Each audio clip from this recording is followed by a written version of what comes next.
Graça e paz. Vou contar a minha experiência de hoje. Assim que a apóstola ela ministrou sobre a minha vida. E nesse momento que ela ministra sobre a minha vida, irmãos, eu entro assim num estado de arrebatamento. Só que nesse momento não aparecia anjos para mim. Mas eu via muitos demônios me rodeando. E naquele momento eu me senti sufocado.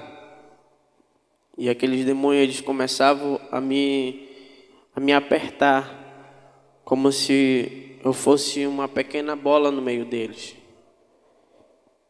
E ali, irmãos, eu não sabia o que fazer porque eu ficava em desespero na hora. E nesse momento eu olho para o céu e rapidamente assim eu vejo como se fosse uma estrela caindo do céu. Ela caía no meio daquele centro daquela roda onde eu estava. Quando aquela estrela cai, irmãos, era assim como se fosse Deus pisando na terra. Aquele lugar, irmãos, ele se enchia de uma glória, que aqueles demônios que estavam ali naquele momento, que queriam me pegar ali, eles começavam a sumir no meio daquela luz branca. Eu olhava assim para frente e era muito forte aquela luz. E quando eu olhava, irmão, era um anjo muito grande. E eu olhava para ele, eu ficava maravilhado com aquele anjo.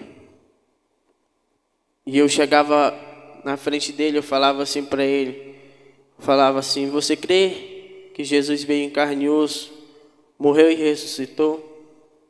E ele falava sim. E eu fui enviado pelo Pai, porque hoje você precisou de ajuda. E ali, irmãos, eu sem palavras na hora, ele falava assim: vamos, o Pai que está te esperando, Ele quer te mostrar algo. E ali, irmãos, ele me levava até o céu, e eu ia até a frente do Senhor, e ali o Senhor ele começava a falar comigo. Ele falava assim que a guerra estava grande, mas porém ele falava que ele ia dar vitória para nós. E ali, irmãos, ele começava a me mostrar o que o inimigo tinha preparado para a igreja. E eu via os outros irmãos também, os que estão à frente do congresso em São Paulo. Eu via eles sendo perseguidos, irmãos, pelo um homem. Eu não sei quem é esse homem. Ele falava assim, o Senhor falava para mim assim, que ia começar uma perseguição entre eles, para que eles ali naquele momento se atribulassem, irmãos, e tivesse uma discussão entre eles mesmos. E eu via esse homem por trás deles. E o Senhor ele falava, e eu perguntava do Senhor, eu falava: Senhor, mas por que esse homem está aí? Por que o Senhor ordenou esse homem estar aí? Aí ele falava assim: te acalma, porque o que eu tenho preparado para aquele lugar é muito grande. Ele falava assim: você lembra do meu poder que eu derramei em Curitiba? Eu falava assim. Ele falava assim: aquele foi o começo, e é o começo de muitos, e esse não vai ser diferente. E ali ele falava assim para mim: eu já tenho tudo preparado, eu já tenho tudo preparado para descer a minha glória sobre aquele lugar. E eu falava amém. E ele falava assim para mim: mas você vai guerrear, mas antes de você guerrear, eu quero te mostrar algo, a qual você vai entender o significado do tema dessa oração. E ali, irmãos, ele me tirava daquele lugar, ele me levava até o centro da terra. E no centro da terra, irmãos, eu via uma grande fome na terra. E o Senhor, Ele me descia até embaixo, a qual eu olhava, irmãos. Eu ficava assim, eu ficava com o meu coração e a minha alma, irmãos, como se naquele momento ali eu não tivesse mais vivo para nada. O que eu olhava ali, irmãos, era uma cena muito triste. Uma cena assim que não tenho palavras para descrever o que eu estava vendo naquele lugar. E as pessoas, irmãos, elas gritavam de fome, elas choravam de fome. E eu via muitas crianças, irmão, elas morrendo, e pai, mães, sem poder fazer nada. E aquilo ali, irmãos, eu vendo aquilo, vinha na minha cabeça muitos pensamentos. E eu perguntava do Senhor, falava, Senhor, mas por que tudo isso? E Ele falava para mim assim, eu não escolhi isso para ninguém, mas a minha palavra ela tem que ser cumprida. Vocês vão ter que passar por isso. Irmãos, era uma tristeza, irmãos, que não tem tamanho do que vai acontecer. E Ele falava assim, você entendeu agora? Porque o significado do tema dessa oração? E eu falava, ainda não. E Ele falava assim, me busque a cada dia mais, porque só eu posso sustentar vocês e mais ninguém. E ali, irmãos, eu via aquela cena que era muito triste. O meu coração parecia assim que ele estava em pedaços por dentro. Porque tudo que eu via ali, eu lembrava da minha família, eu lembrava de cada um de nós que estamos aqui, eu lembrava das crianças. E ali aquilo me deixava sem reação, irmão. E ali o Senhor ele falava assim, guerreie pela igreja, eles estão precisando. E aí, irmãos, eu comecei a entrar numa guerra pela igreja. E o Senhor ele tinha dado vitória. Ele falava assim para mim quando eu voltava, ele falava assim, buscar enquanto há tempo, porque depois não haverá mais tempo para buscar. Ele falava assim, se foque a cada dia mais, porque a minha palavra irá sumir também da terra.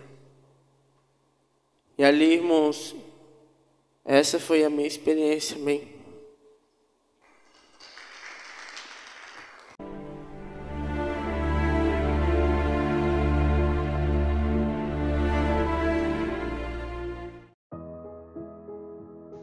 A graça e a paz do Senhor Jesus Cristo, povo de Deus. Aqui quem vos fala é o apóstolo Juscelino Alves. Quero começar meu comentário acerca dessa experiência com uma palavra que está lá no livro de Amós, capítulo 3, versículo 7, que diz assim: certamente o Senhor Deus não fará coisa alguma sem ter revelado o seu segredo aos seus servos, os profetas. Amém, amados irmãos. Você acabou de ouvir uma experiência muito forte, uma experiência de um guerreiro, de um soldado do Senhor Jesus Cristo, irmão Everton, que luta, que guerreia, que busca o Senhor, que peleja. No meio de tanta dificuldade, o Senhor tem visitado, o Senhor tem estado com ele também tem se esforçado para estar cada dia mais na presença do Senhor Jesus. E, amados irmãos, você viu aí, o que o Senhor revelou ao seu servo, o Senhor mostrou para ele uma grande fome, sobre a face da terra.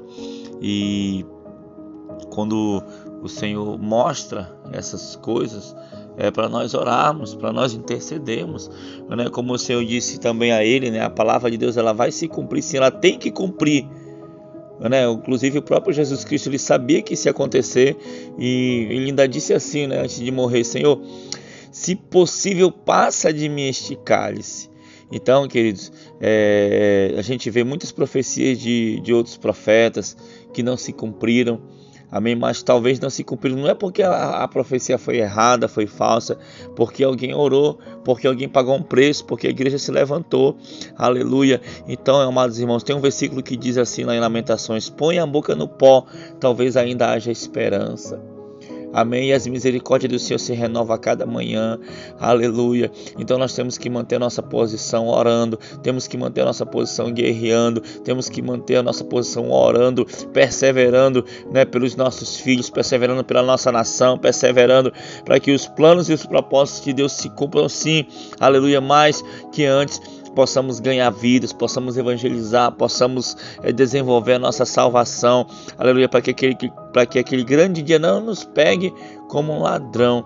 Amém, irmãos? Então, desde que o Senhor visitou a igreja Shalom aqui com arrebatamentos, desde que o Senhor nos encontrou, vamos assim dizer, nos resgatou, nos tirou da porta larga, nos colocou na porta estreita, e ainda estamos desenvolvendo a nossa salvação, ainda estamos em guerra, ainda estamos perseverando. Então, né, estivemos em Curitiba, como o próprio Senhor mostrou, falou com ele aí, né, e também vamos fazer um congresso em São Paulo, em nome do Senhor Jesus Cristo. Nós estamos agora no ano, né, no mês de junho de 2022, né, prestes a fazer um congresso em São Paulo. Então nós cremos que Deus vai derramar algo grande, algo poderoso, e essa é a vontade de Deus, que Deus derrame algo grande, algo poderoso no meio dessa nação, no meio do povo de Deus, para que a terra se encha da graça, da glória, do poder de Deus sobre, né, as vidas daqueles que querem.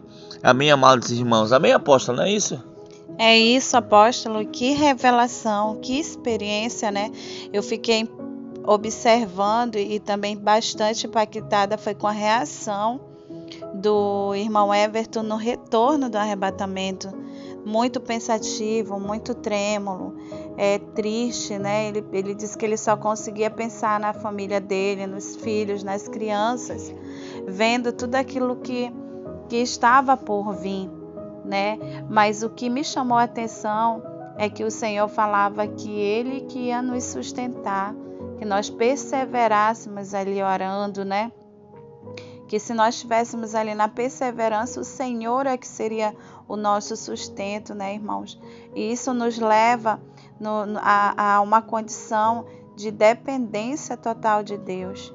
Eu tenho falado isso, eu tenho dito que a palavra do Senhor vai se cumprir nos tempos difíceis, o justo viveria da fé. Isso é bíblico.